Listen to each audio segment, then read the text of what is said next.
Okay. Okay, so picture this. Last week, I'm at my cousin's wedding, right? And this elderly aunt I've never met before comes up to me, grabs my arm, and says, "So, tell me about yourself, young man." And I just froze. My mind went completely blank. I stood there like a deer in headlights and said, I like sandwiches? Sandwiches. That's what I came up with. No, you did not say sandwiches. Mark, please tell me you're joking. I wish I was joking. And the worst part, she looked at me very seriously and said, "What kind of sandwiches?" And then we had a 10-minute conversation about bread. It was the most awkward moment of my life. Oh my goodness. Well, everyone, that is exactly why we're doing today's episode. Hi, I'm Laura. And I'm Mark, the sandwich guy, apparently. Warmly, and welcome to Talk Podcast, where we make communication easy, fun, and way less awkward than Mark's wedding experience. Hey, let's not make this entire episode about my pain, okay? Fair enough, but seriously, everyone, today we're tackling one of the most common yet surprisingly difficult questions you'll ever face in English. Tell me about yourself. Enthusiastically. And before we dive in, we need your help. If you're enjoying this podcast, please hit that like button right now. It really helps us reach more English learners like you. Absolutely. And if you're new to Talk Podcast, welcome to our community. Hit subscribe so you never miss an episode. We release new content every week to help you speak English with confidence. And don't keep us a secret. Share this episode with your friends, your classmates, your coworkers, anyone who's learning English, or anyone who's ever answered a question with, "I like sandwiches." Okay, Mark, let's help people avoid your sandwich situation. So why is "tell me about yourself" such a scary question? I think it's because it's so open. There's no specific direction. Are they asking about my job, my hobbies, my childhood dreams, my favorite color? It's overwhelming. Exactly. Your brain starts racing through your entire life, and you end up saying something random just to fill the silence. Like sandwiches. Like sandwiches. But here's the good news, everyone. We have a simple formula that works in any situation.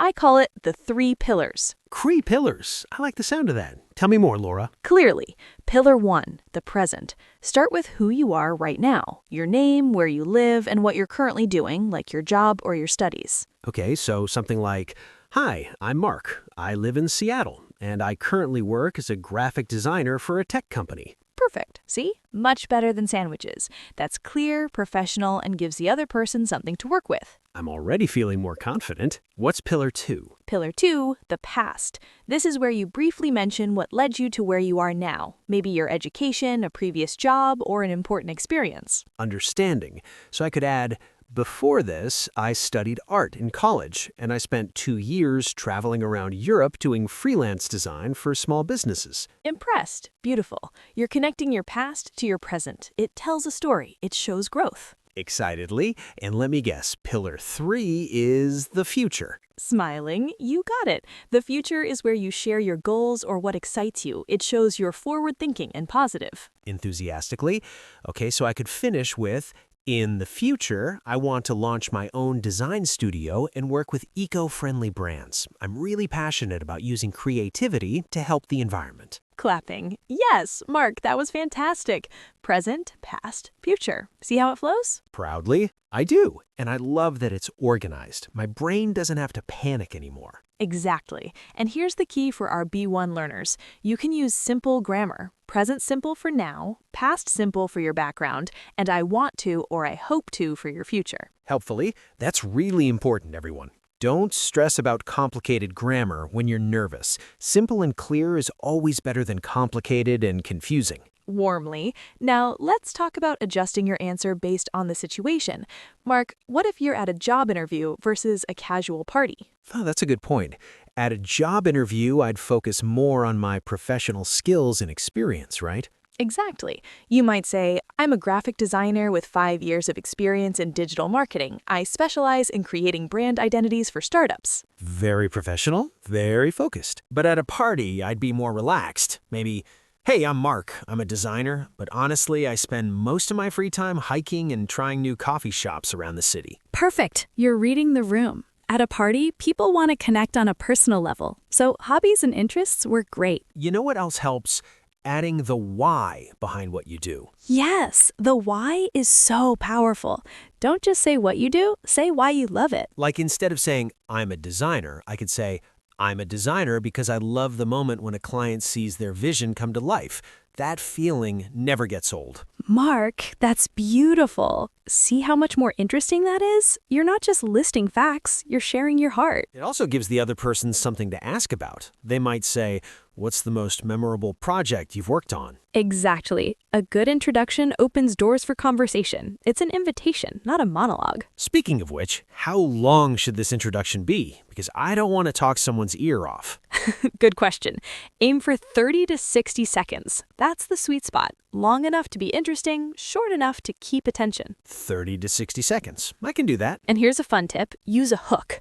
A hook is something interesting or unusual about you that makes people curious. Like what? Like, I'm learning to play the ukulele. Or, I've visited 15 countries in the past 3 years. Or even, I make the world's best chocolate chip cookies. Ooh, that last one would definitely get my attention. I'd immediately ask for the recipe. Exactly. A hook creates connection. It makes you memorable. You know, Laura, I think the biggest thing people worry about is messing up. What if they forget what to say mid-sentence? It happens to everyone, Mark, even us. If you get stuck, just take a breath, smile, and be honest. You can say, sorry, I'm a bit nervous, or give me a second, I want to give you a good answer. People appreciate honesty. You don't have to be perfect. Exactly. Remember, the person asking isn't trying to trip you up. They genuinely want to know you. They want you to succeed. That takes so much pressure off. You're just two humans having a conversation. All right, Mark, let's do a quick role play. I'll ask the question and you use everything we've talked about.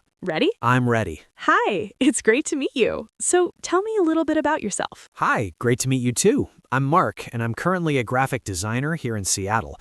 I've been working in the creative industry for about 5 years now. Before this, I actually traveled through Europe doing freelance work, which taught me so much about different design styles and cultures. Right now, I'm really excited about sustainable design. I want to open my own studio that focuses on helping eco-friendly businesses build their brands. I believe design can make a real difference in the world. Mark, that was incredible. You hit all 3 pillars, you added your why, and you sounded so natural. Thank you. And no mention of sandwiches? Progress. See, everyone, with a little preparation, you can do this too. And that's the key word, preparation.